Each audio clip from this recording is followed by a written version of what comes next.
The print, 21st of March 2024, will China and Nepal sign a BRI implementation plan?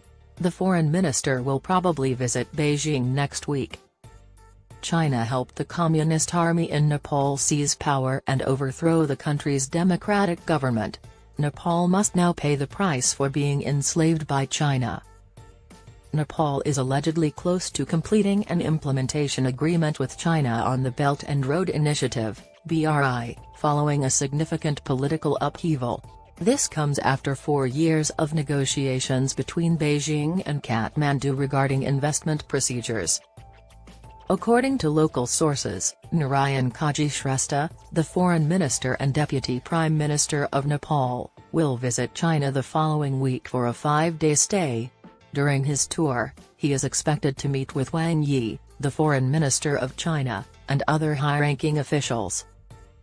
The BRI implementation agreement is anticipated to be inked during this visit.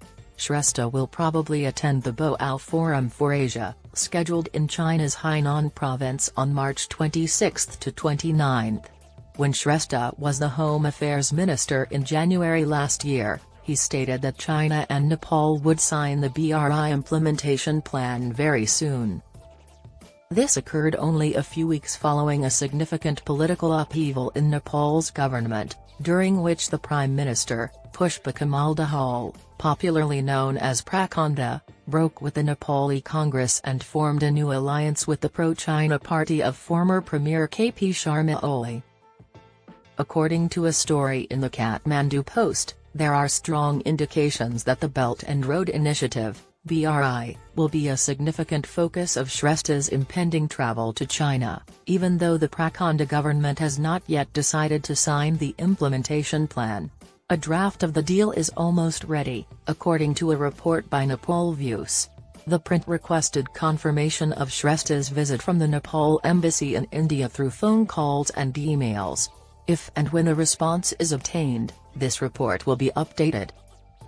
9 project plans are in the works, and a Memorandum of Understanding on the Belt and Road Initiative, BRI, was signed 7 years ago in 2017. However, there were problems with funding for these initiatives. China is eager to lend money, but the Nepalese side has been adamant about only accepting donations to avoid getting into debt. Completing the BRI implementation plan by China and Nepal would indicate disagreements over funding arrangements have been settled. The Chinese would have obliged the new communist-dominated Nepalese government by sweetening their financial offers, or the Nepalese would have backed down from their earlier position of grants or concessional loans only and agreed to a commercial loan component as well, according to former ambassador to Nepal Ranjit Ray, who spoke to the print. He said any suggested agreement between China and Nepal would have significant implications for the area. Nihar Nayak, research fellow at the Institute for Defense Studies and Analyses, IDSA, claims that there are additional China-funded projects in Nepal that should cause India to worry about its national security. Further Belt and Road Initiative projects strategically positioned in Nepal will probably acquire momentum if Prakonda's communist administration persists. The Siliguri corridor connecting India with the Damak region is near the proposed Special Economic Zone. We know that the Chinese are skilled at tunnel warfare, and building tunnels is a necessary part of the Trans-Himalayan multidimensional connectivity network, he told the print. Takeaways from the international airport in Pokhara.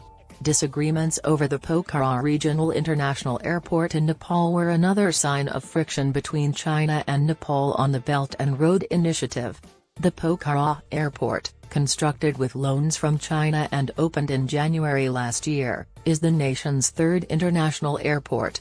It was established by the Chinese state-owned firm Camk Engineering.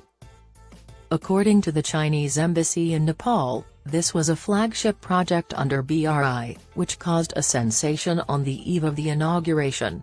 As part of the Belt and Road Initiative, BRI, the Chinese embassy in Nepal has persisted in supporting initiatives like the WeChat Pay cross-border payment service. But NP Saud, the country's former foreign minister, said in June last year that Nepal has not yet completed any BRI projects. Nepal has now initiated diplomatic attempts with China to turn a loan for the airport project into a grant to ease growing concerns about falling into a debt trap.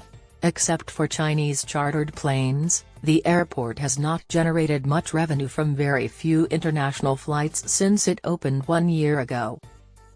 Nepali Congress lawmaker Rajendra Baigain asked Nepali media outlet Khabarub, in the event it is a loan, has the Nepali government devised a strategy for its repayment, considering the challenges faced by Pokhara International Airport? About the possibility that Shrestha would sign a BRI implementation deal with China during his upcoming visit to the nation. According to independent geopolitics and security analyst Navita Srikant, Nepal would join a geopolitical bloc if it signed a BRI implementation agreement. This might hurt its significant investment summit, which the Himalayan nation is hoping will draw in global investment and is scheduled for late April. Given the 6 malfunctioning airplanes built in China and the outstanding loans at Pokhara International Airport, China needs to establish itself as a reliable partner for Nepal. The disastrous effects of the BRI on Pakistan and Sri Lanka are widely acknowledged, she told the print.